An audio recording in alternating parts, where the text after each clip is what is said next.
Kalau semua berjalan sesuai rencana awal, Mayer Amschel seharusnya menjadi rabi, tapi takdir berkata lain. Alih-alih menjadi pemimpin sinagog, Mayer malah menjadi pendiri salah satu dinasti bankir paling terkenal di dunia. Keluarga Rothschild. Nama keluarga Rothschild berasal dari papan merah atau rot merah, skill papan yang menjadi penanda rumah salah satu leluhur Mayer di Judenz, berkampungan orang Yahudi di Frankfurt. Selama lebih dari 200 tahun belakangan, nama Rothschild identik dengan kekayaan dan kemakmuran.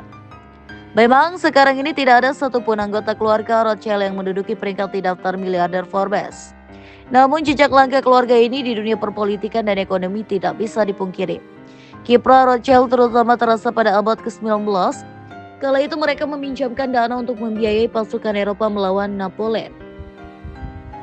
Keluarga Rothschild yang juga mendanai pembelian saham senilai jutaan dolar di terusan Suez oleh pemerintah Inggris yang dipimpin oleh Perdana Menteri Benjamin Disraeli.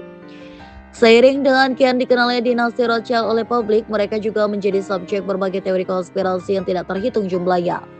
Walaupun sudah berulang kali dibantah, tetap saja teori-teori ini terus ada dalam 2 abad terakhir. Bagaimana asal-muasal dinasti Rothschild dan seberapa kuat mereka yang sebenarnya? Dari permukiman kumuh, Mayer Amschel Rothschild lahir pada tahun 1744 dari keluarga pedagang sederhana yang sebagian juga menjadi rabi. Sebagai anak sulung laki-laki, orang tua Mayer mengira dia akan mendedikasikan hidupnya untuk teologi. Sayangnya, kedua orang tua Mayer meninggal waktu dia baru berusia 11 tahun, sehingga dia harus terjun ke kerja lebih dini. Mayer kemudian mengambil posisi magang di sebuah bank di Hanover. Mayer bekerja di sana selama beberapa tahun untuk menimba ilmu dan menabung. Setelah merasa cukup, dia kembali ke Frankfurt pada tahun 1770. Mayer kemudian menikah dan memulai usaha sendiri. Awalnya Mayer berdagang koin kuno, benda-benda antik, dan karya seni, tetapi begitu dia sudah cukup modal, bidang finansial menjadi fokus utamanya. Dalam beberapa tahun, Mayer menjadi bankir dan administrator Landgraviate, semacam kadipaten Alsace di bawah Wilhelm I yang kemudian menjadi Wilhelm IX. Dari jabatan ini, Mayer menjadi tahu bagaimana meningkatkan kekayaan Wilhelm I dan dirinya sendiri. Keduanya diuntungkan oleh Perang Napoleon. Wilhelm I menjual jasa para tentaranya kepada Inggris dan Prusia, adapun Mayer meminjamkan dana kepada pemerintah-pemerintah untuk membiayai perang.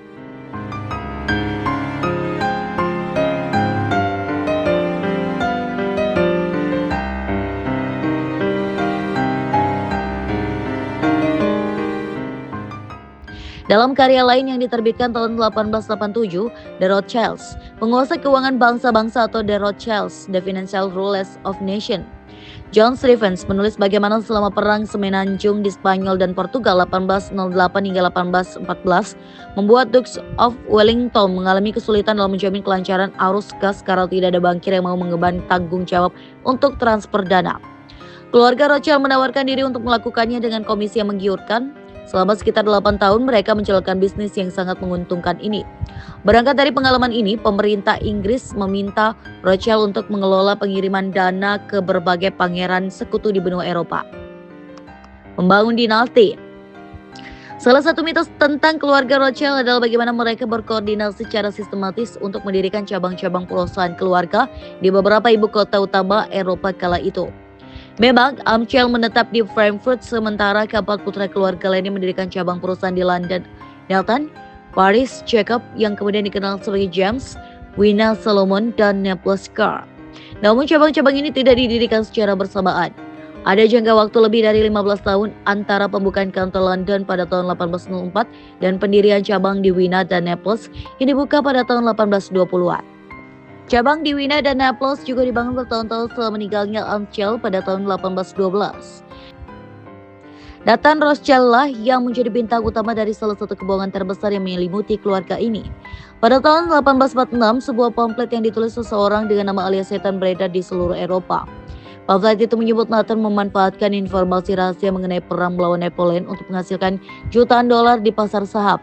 Menurut cerita ini, sang bankir menyaksikan kekalahan Napoleon di pertempuran Waterloo atau Belgia.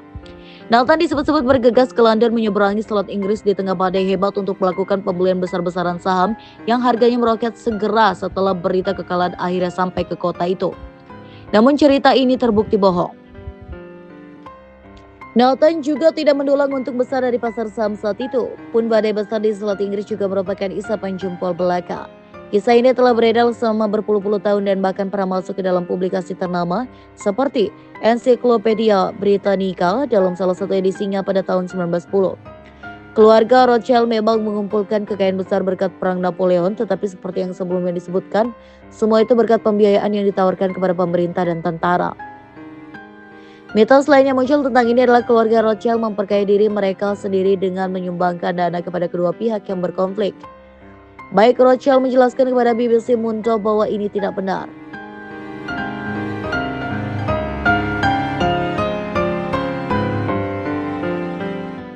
Pada saat Mayer Amschel meninggal dunia, keluarga tersebut telah mendirikan sebuah perusahaan, Mayer Amschel Rothschild and Sons, yang kekayaannya dibagi rata di antara kelima putranya. Para anak lelaki tersebut mendapat titah dari ayah mereka untuk tidak menyia-nyiakan kekayaan tersebut dan untuk tetap bersatu tidak peduli apapun nasib yang menghantam mereka. Menjadi Lord. Pada saat kematiannya di tahun 1836, Nathan Rothschild diyakini sebagai orang terkaya di dunia. Unit keluarga ini dipertahankan dan selama hampir satu abad 1815 hingga 1914, keluarga Rothschild memiliki apa yang disebut sejawaran Inggris Niall Ferguson sebagai bank terbesar di dunia. Namun Bank Rothschild bukanlah bank tradisional tempat orang menyimpan tabungan dan mengambil pinjaman. Bank mereka adalah bank investasi yang berfokus pada pinjaman pemerintah dan transaksi obligasi. Pada tahun 1820-an, keluarga Rothschild mendominasi keuangan Eropa. Mereka berperan vital dalam mengembangkan apa yang nantinya menjadi pasar obligasi internasional.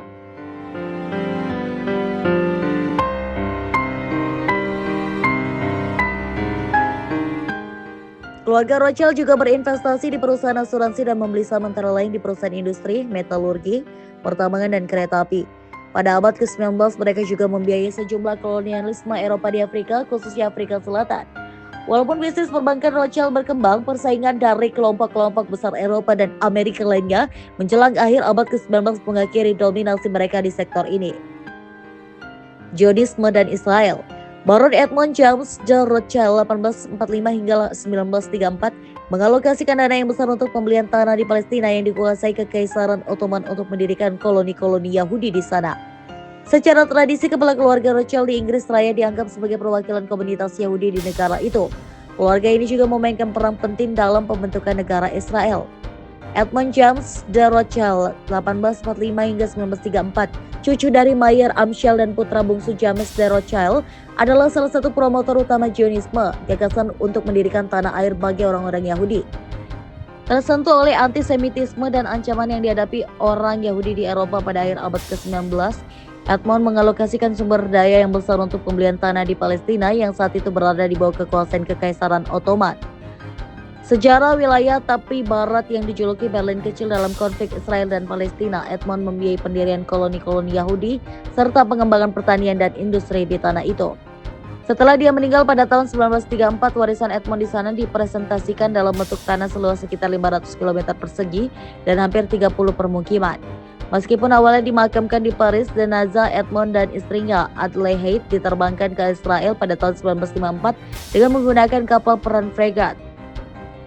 Mendiang pasangan itu memperoleh pemakaman kenegaraan yang dipimpin oleh Perdana Menteri David Ben-Gurion. Lionel Walter atau Walter Rothschild 1868 hingga 1937. Lord Rothschild yang kedua juga memainkan peran utama dalam pembentukan negara Israel. Lionel adalah penerima deklarasi Balfour, sebuah dokumen tersohor yang ditandatangani pada tahun 1917, di mana pemerintah Inggris mengumumkan dukungannya untuk pembentukan rumah nasional bagi orang-orang Yahudi di Palestina. Seperti yang terungkap dalam wawancara tahun 2017 dengan mendiang Jacob Rothschild, Lord Rothschild keempat. Butuh 5 draft sebelum deklarasi Balfour akhirnya selesai. Sepupu perempuan Jacob, Dorothy de Rothschild memainkan peran penting. Di usia masih sangat muda, Dorothy membantu menghubungkan ilmuwan Chaim Weizmann, salah satu promotor utama Zionisme, yang nantinya menjadi presiden pertama Israel dengan kalangan elit Inggris.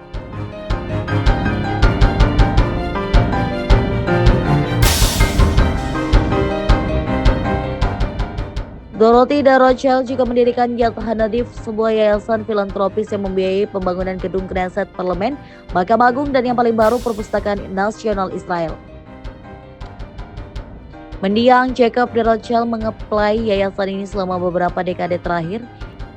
Di bawah kepemimpinannya, yayasan tersebut juga mendedikasikan diri ke bidang pendidikan dan lingkungan, serta promosi kesetaraan kesempatan bagi minoritas Arab di Israel.